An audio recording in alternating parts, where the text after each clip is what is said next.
Welcome to De-Risky Business, the economic security podcast from the Center for New American Security in Washington, D.C. I'm your co-host, Emily Kilcrease.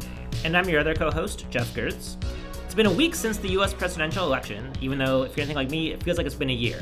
On today's episode, we're digesting the outcome and discussing what economic security policy will look like in a second Trump administration. We'll talk about the most beautiful word in the dictionary, tariffs, and the range of other actions we might expect to see from the incoming Trump administration in areas like trade, sanctions, tech competition, and of course our favorite banned but not yet banned app, TikTok. Buckle in, because there's going to be a lot of action on economic security early in the administration. As always, you can reach us with comments and questions at deriskybusiness@cnas.org. This episode is supported in part by Amazon and by general support to the CNAS Energy Economics and Security Program. Great. So, Emily, we're recording this on Tuesday afternoon. It's a week after the election. We know a lot of things that's happened in that week. We don't know everything, obviously. Lots of appointments and such that have not been named yet. But, clearly Trump had a pretty decisive victory in the election. We know that certainly the Senate will be controlled by Republicans. It looks highly likely at this time that the House will also be controlled by Republicans.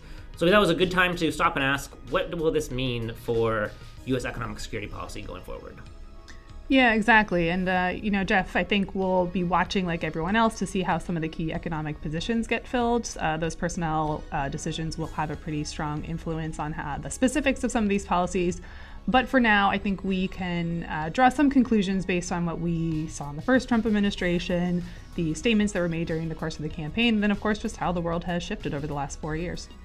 Yeah, so speaking of statements made during the campaign, probably the place to start is on tariffs. We heard a lot about tariffs during the campaign.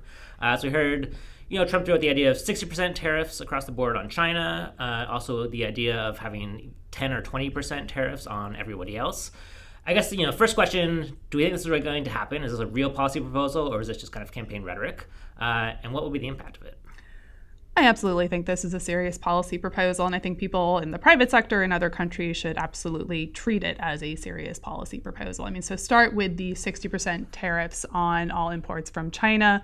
Look, I think the Trump team is coming in thinking that they have some unfinished business from the first term, where they had an agreement that was literally called the Phase 1 agreement, meaning they did not get everything that they wanted.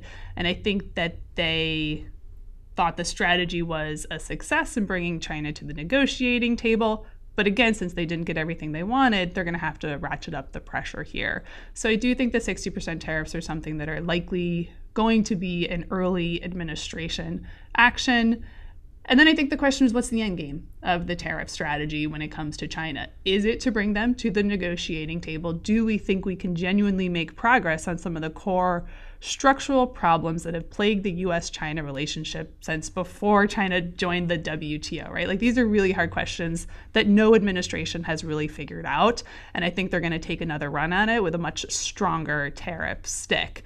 There will be lots of questions about exclusions at a 60% tariff rate. You're going to have an exclusion process. Will the exclusion process mitigate economic impacts in the U.S.? Will it water down the effect? Who knows? I think those are all the details that will remain to be seen as it's rolled out.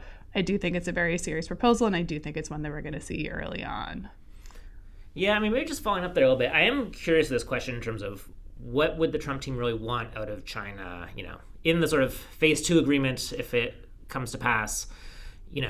Again, my read of it is that the things that are being talked about here, sort of the deep structural reforms, are frankly, it's not obvious to me that China could do that even if it was inclined to do so. Right. So there's sort of many levels of questions here. And they don't seem inclined to, right? Yeah, they don't seem inclined to, and you can't build a market economy overnight there. The sort of pressures in the Chinese economy are its own set of issues that create lots of constraints there. Again, I imagine there's some things you can do on exchange rate. Maybe there's sort of some tweaks that can be made. But the idea that we'll actually address the kind of, broad structural questions, kind of go back to a sort of where we thought the Chinese economy was heading in the year 2000 when they're kind of coming to WTO, I just don't see any path forward there, which then begs the question of sort of, is 60% tariffs to negotiate a little bit over exchange rate or sort of tweaks at the margin, or kind of how much would they need to see out of China to actually say, yes, this is good enough, we're happy with it? I think there's a couple of different ways to look at it. One is that maybe the imposition of the tariffs is itself the end game, right? It's just a reset of the economic relationship to remove the original sin of letting China into the WTO in 2001, right? And maybe they're fine leaving it there, and any negotiated outcome after that is just bonus, right? And I think there's some logic to that. But there's other outcomes that they could be looking for. I mean, obviously, a big part of the Phase 1 agreement in the first Trump administration was the so-called managed trade component, right? Like all of the commitments from China to buy certain levels of agricultural products, other sorts of goods and services from the United States, really a managed trade sort of commitment. It didn't work. It was during the pandemic. There's lots of reasons why it didn't work, but maybe they give that another run. The other piece, and I think the piece that often does not get a lot of attention, is the kind of the dispute settlement consultation process that was set up under the Phase 1 agreement. There's a whole structure that's set up under that agreement to essentially take U.S.-China economic disputes out of the WTO and essentially put them into this highly political consultation process, which, the end result is just more tariffs. So I don't know, maybe it's just tariffs leading to more tariffs, right? But I think there could be a logic in trying to use the structure of the agreement to actually set up a channel of consultation with China to talk about these disputes. Now, I think it could go in a lot of these different directions. A lot of this will depend on how China responds to this, how strongly they retaliate, what the actual economic impacts and pain are that are felt in the United States. So I think there's a lot that we don't know, except that, yes, it's serious, and I think it's probably going to happen. Great. So that's the China side, kind of 6% tariffs. The other half of the tariff proposal sort of starts on everybody else. Thinking about Europe, Latin America, kind of our other Asian allies, broad across the board, 10%, maybe 20%, who knows.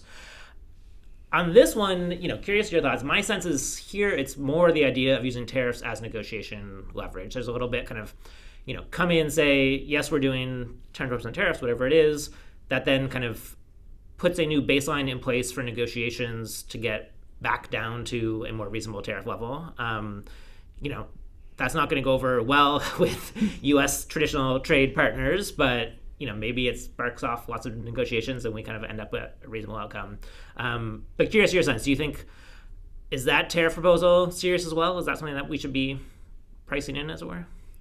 I do, again, think it's a serious proposal. And I think what you just outlined is kind of the best case scenario, right? It's a raise in the tariff rates en route to a negotiated outcome that substantially improves the terms of trade with some of our key partners, right? Now, again, questions in terms of exactly how it would be implemented, like, are they going to start with everybody right away? So all of a sudden you do genuinely have that across the board impact. Are they going to focus on economies where there's a trade surplus with the United States? I mean, obviously, they're very concerned about U.S. trade deficits with other countries. So do they target those countries where that country is running the trade surplus with the United States? And what is the end game on all of these sorts of negotiations as well? I think that is a very open question, and maybe the asks are different everywhere. But again, I'm not ruling out the possibility that just a hard reset on some of these economic terms of trade would be a fine landing zone for the Trump team. And again, negotiations may just be bonus. Yeah, so again, maybe you have the reset relatively early on, and then through the remaining terms of Trump's term, you kind of are going through country by country, kind of renegotiating all of them. It's going to be very taxing on the USTR trade negotiators that are sort of tasked with doing all that, let alone, frankly, really taxing on kind of, the Customs and Border Protection team that is sort of implementing tariffs on all these areas. I think that's going to be a big question. Sort of just the actual mechanics of how is everybody paying for tariffs if you suddenly are going to 20% tariffs on everything that comes in the United States. It's going to be a huge bureaucratic lift.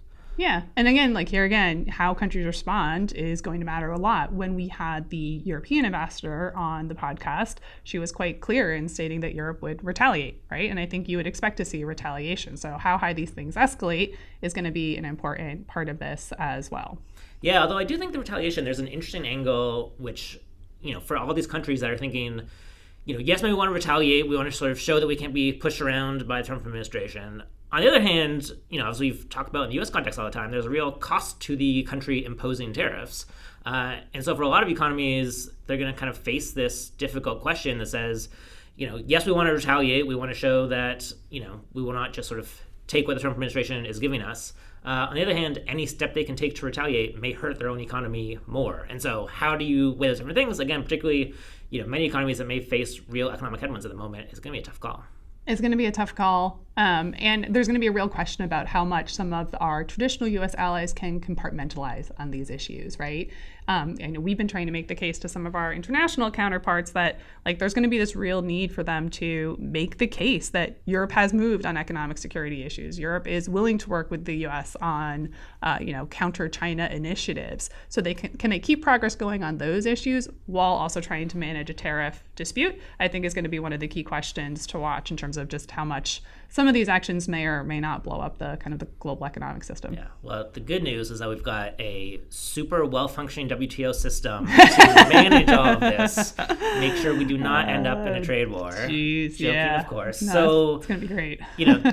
Do these end up in WTO disputes? Does WTO have any role to play? Does the U.S. care if it ends up in a WTO dispute? Not, honestly, under a Trump administration, I don't think so. The lack of political commitment to the WTO by the U.S. over the last two administrations has been striking. Would a Europe bring a dispute? Possibly. But again, they're going to have to figure out how to manage a range of different issues with the U.S. And if there is no viable path towards resolving anything in the WTO, is it worth it? There's probably... I don't know. Europe probably would, honestly. They love WTO litigation, but it doesn't, it's more of a political statement at that point than actually a real means for resolving this dispute. So maybe they bring a case, but then they're still going to have to negotiate with the U.S. to figure out how to get out of it. Yeah, exactly. There's sort of separate processes unfolding of the sort of Potemkin WTO process that will kind of play itself out, and then the actual kind of on-the-ground discussions with the Trump team. I'm curious to see, are there any connection between those two processes, or is there sort of one hypothetical legal process and one kind of hard-edged negotiation, very politicized process, and see where they end up? Well, it's going to be a timeline question, right? A WTO dispute takes 8 decades, right? These economies are not going to be able to wait that long to actually have a negotiated outcome. So yeah, all right. So not big hopes for the WTO. A couple other kind of trade negotiations opposed. We know, USMCA was renegotiated, or I guess NAFTA was renegotiated into USMCA during the first Trump administration. Part of that deal included the sort of sunset clause, the sort of review period.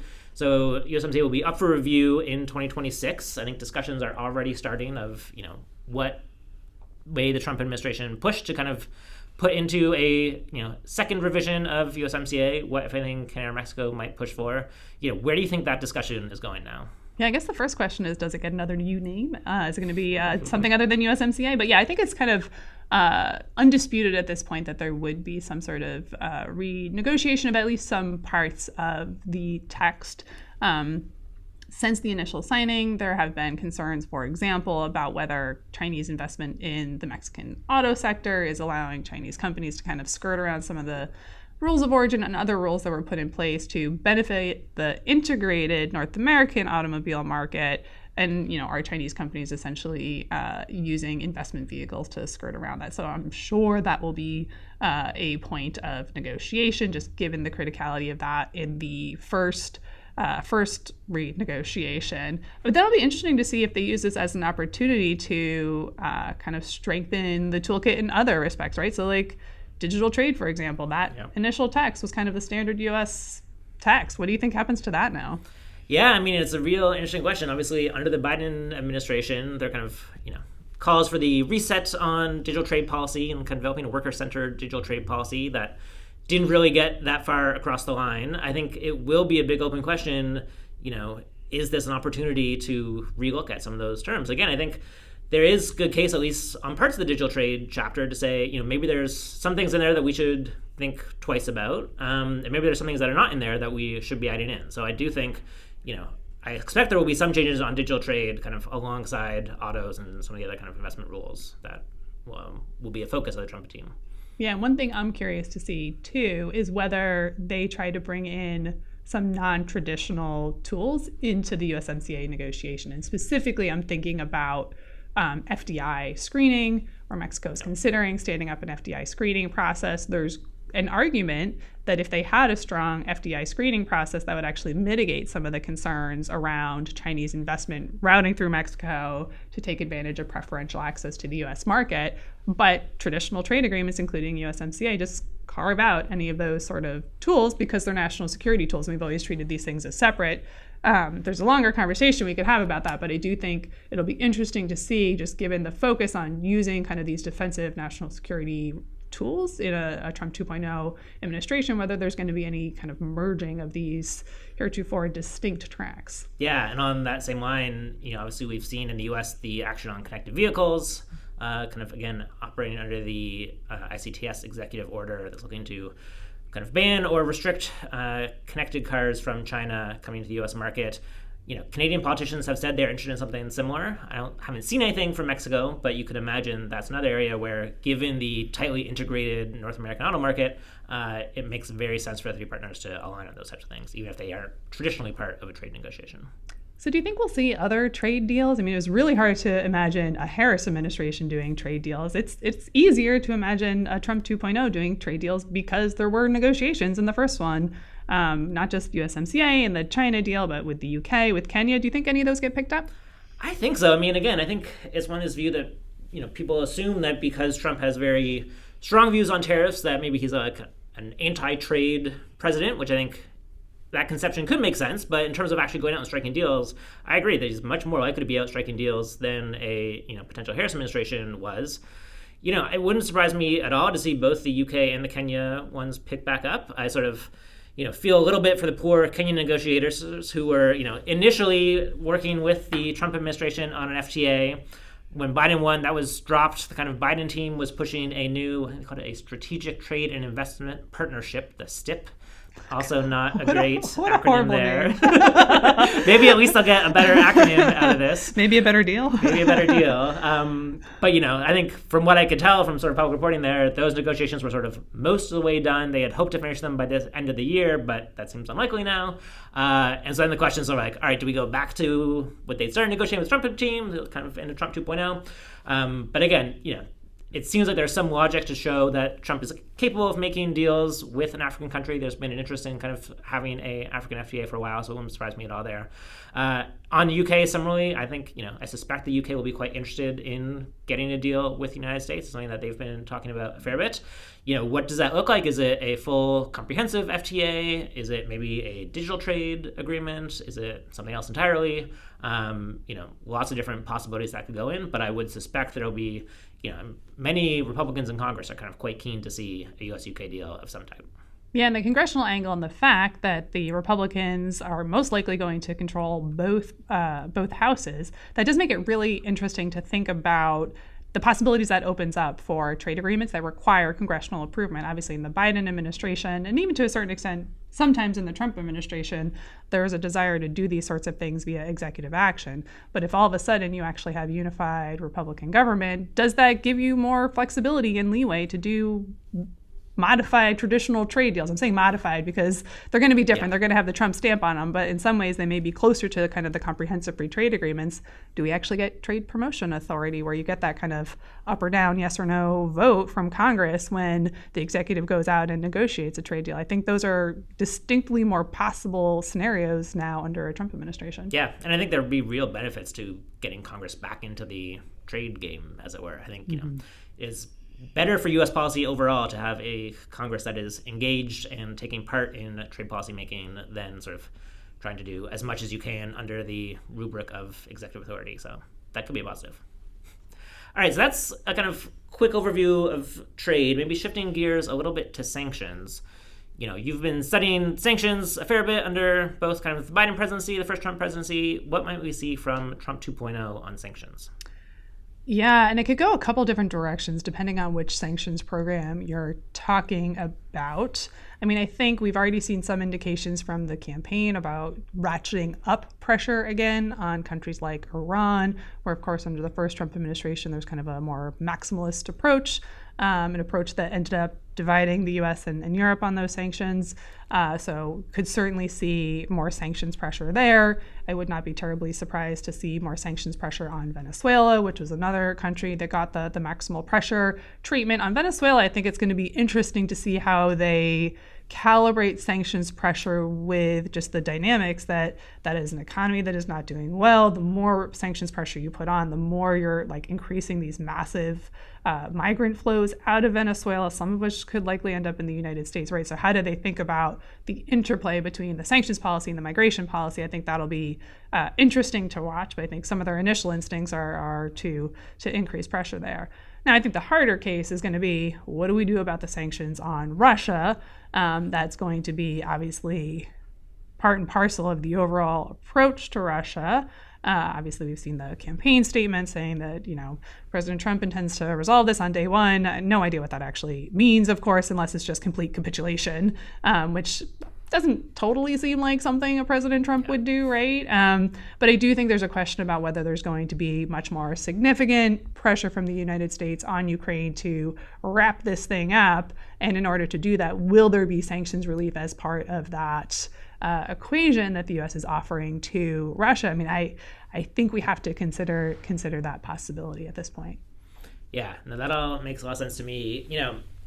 In general, I think, it's true for sanctions, but probably true for kind of Trump policy across the board on all these things.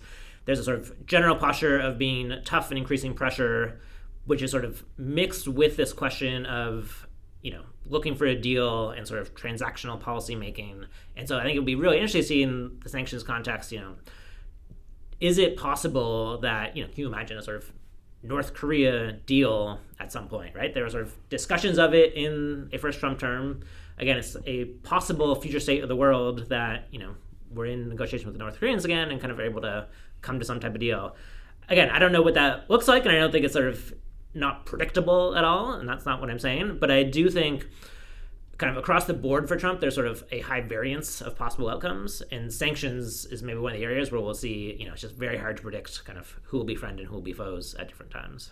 Yeah, I think that's right. I mean, obviously, who is in the Treasury seat will matter a lot. I think it is, kind of known that Steve Mnuchin was a bit of a break on, excessive use of sanctions in the first Trump administration. There were certainly some policy areas where under a different team, you could have seen, much more heavy use of financial sanctions. So I think we'll have to see how that plays out. And then there's also this question of what's the policy instrument? Certainly we've heard from the Trump team on a couple of occasions about using tariffs for things that normally you would think about, okay, that would be a sanctions approach, right? So how do they actually think about the pros and cons of using these different instruments in different scenarios? And clearly there has been this preference for tariffs as something that can be dialed up and dialed back in a kind of much more ready fashion. So how much that comes into play in some of these specific instances, remains to be seen. I still think for the Iran, Venezuela kind of countries that were subject to maximum pressure, I think you may actually see actual sanctions as opposed to some of these other instruments, but a lot to watch in that space.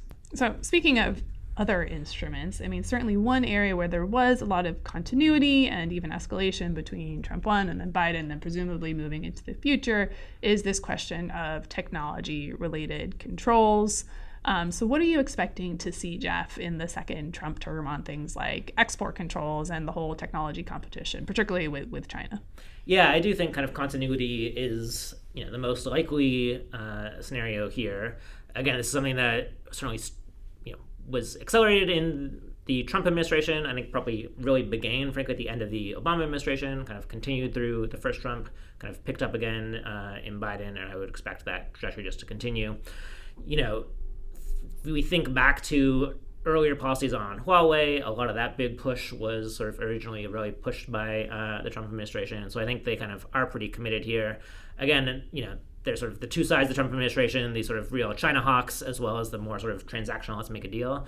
I do think if you look at the announcements of personnel that have come out so far, having sort of Marco Rubio at State Department, it does seem like the sort of more committed China hawks group, if we say, will have a fair bit of influence in this administration. So I expect this will be an area where they keep on increasing pressure.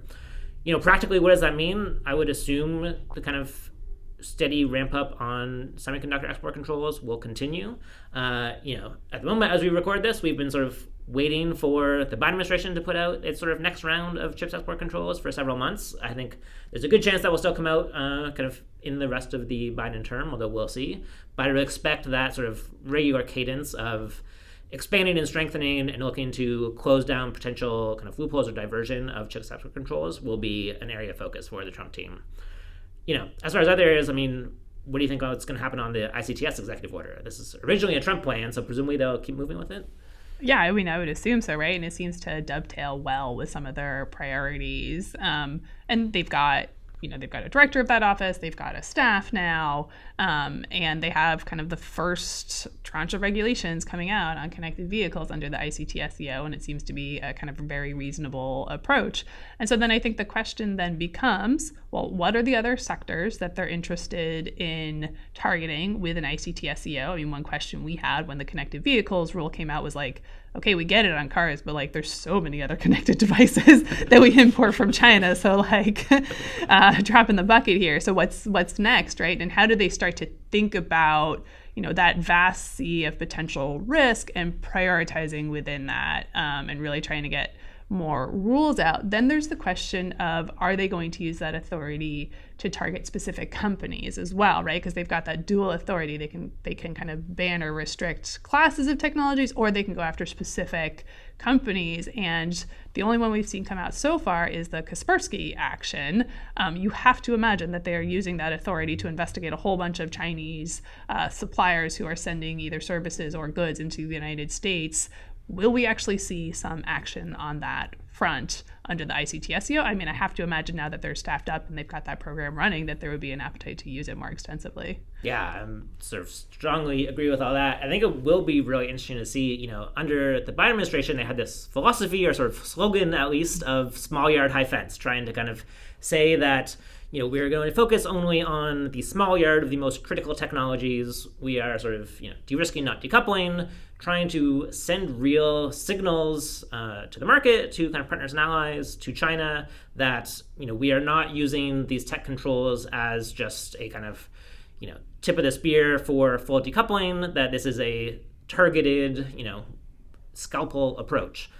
It will be really interesting to see in the Trump administration, is there an effort to kind of continue that, to signal that, we are being restrained, we are sort of doing very careful sort of fact-based investigations, or is there just a much more kind of hands-off, impulsive, again, under the terms of that ICTS executive order, there are all kinds of things you could start banning from the U.S. market if you chose to do so and wanted to use it pretty indiscriminately.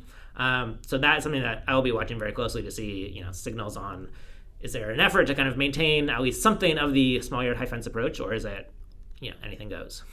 I think it's going to be somewhere in the middle, candidly. I think now that they've got a robust program stood up, they're going to try to use it aggressively, right? So, I think you're going to see an expansion of scope in terms of the technologies covered, but try to do it in a way that stands up, right? Now that they've professionalized the program to a certain extent, or at least that's my hope.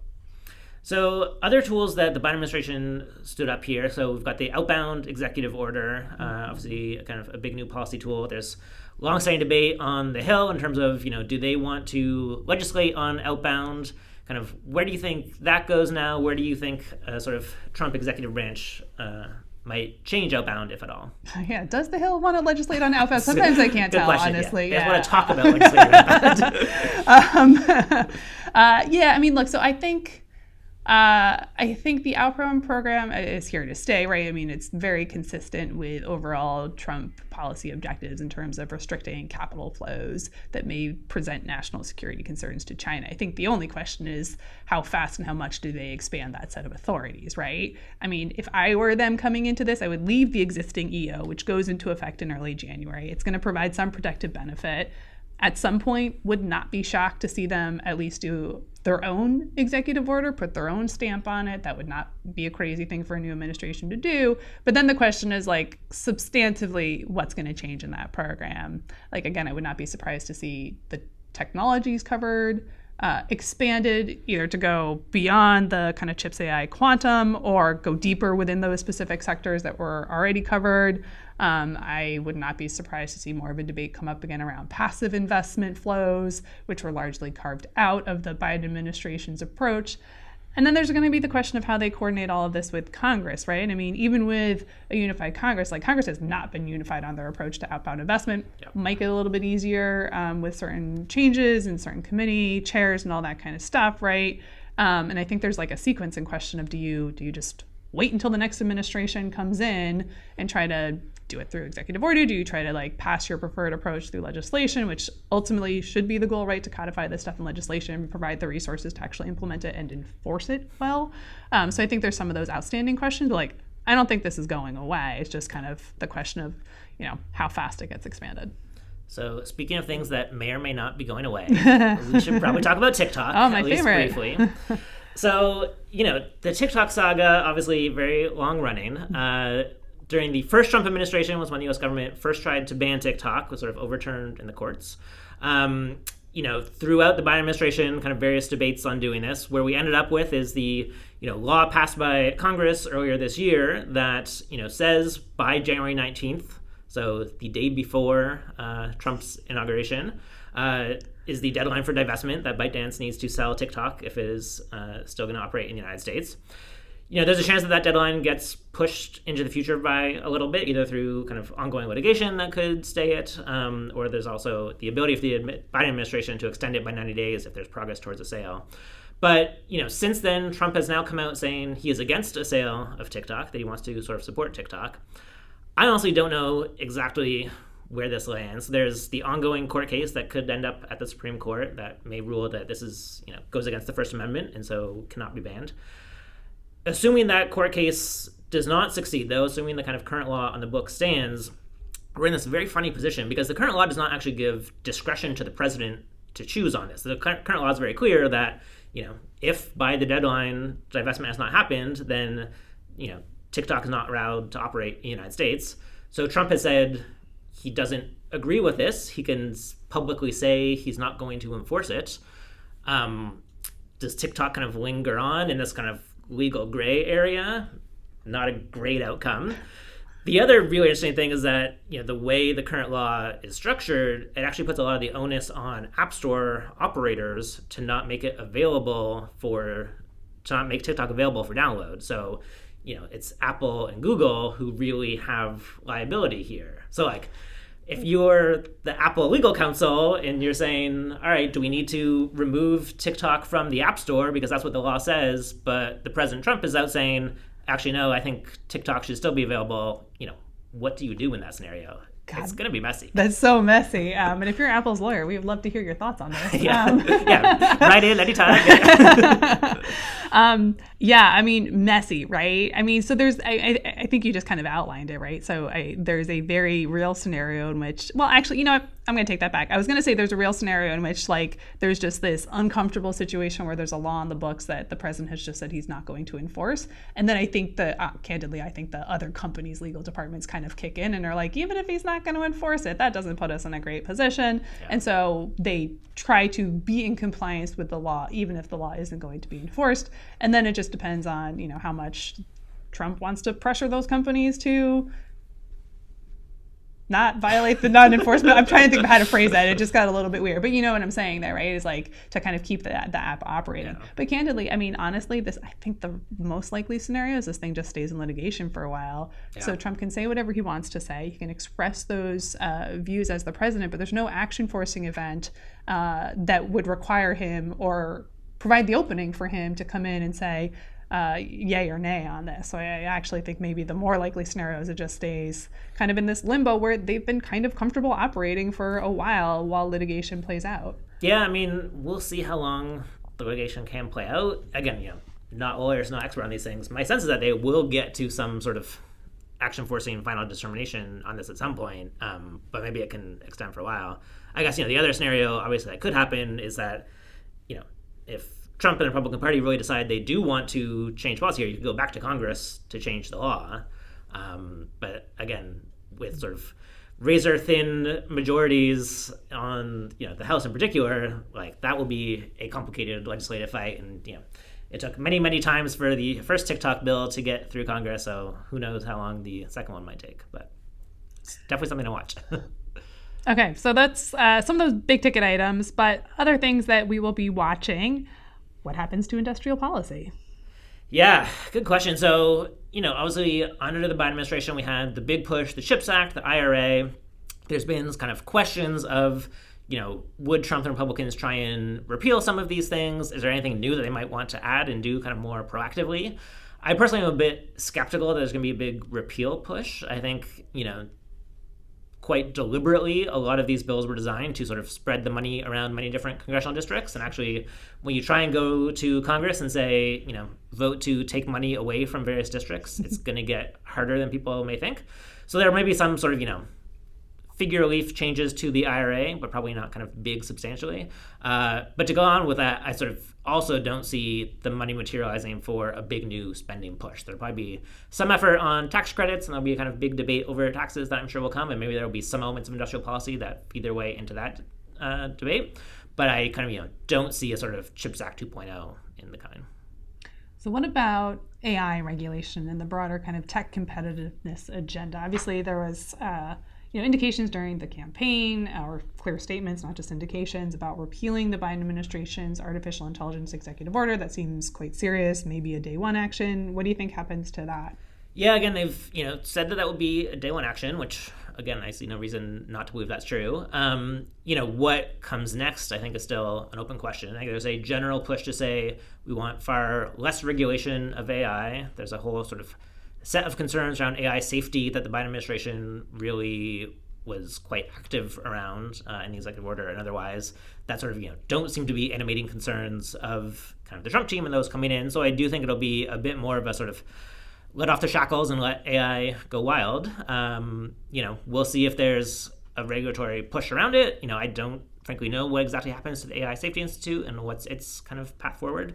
But it will be an interesting place to watch. Other areas where, again, it seems like there's going to be a kind of deregulation agenda. There's been a lot of talk about crypto.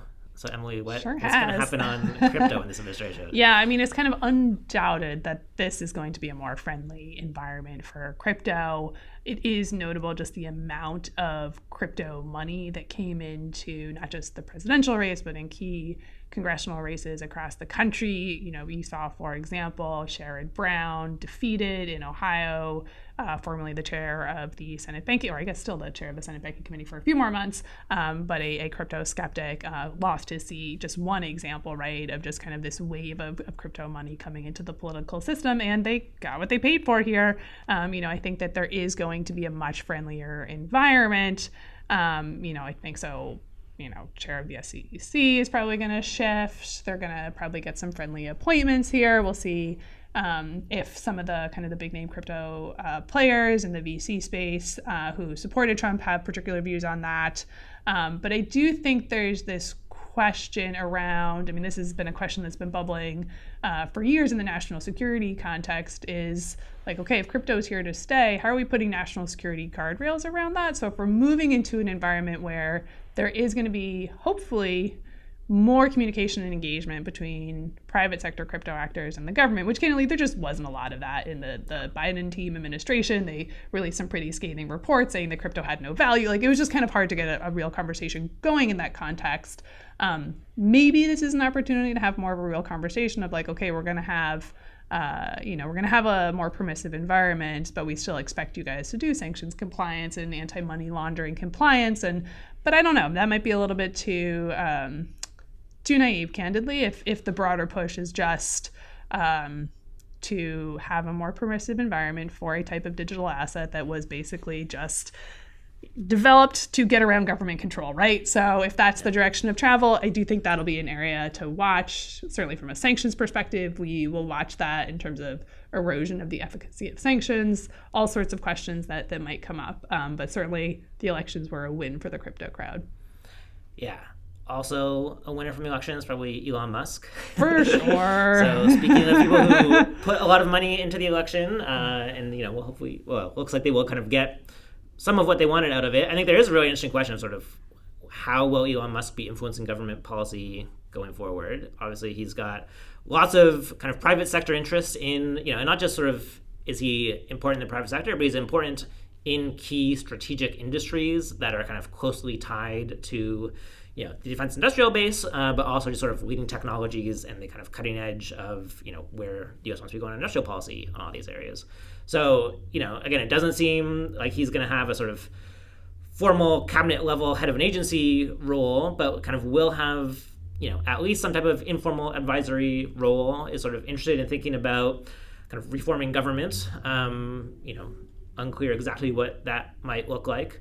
I do think there's at least some potential positives when we think about kind of, a big push around, thinking about permitting reform, thinking about kind of more effective energy policy. There may be some areas where we are able to kind of line up kind of tech ambitions with a, more streamlined government process in some of these ways, but also be a real kind of interesting experiment of bringing in people who are sort of, quite oppositional to the government and kind of giving them a lot of control over government levers. So, Geoff, do I have to get back on X now? Is that what this all means? I think that's the real takeaway here, is that the positivity is moving back to X.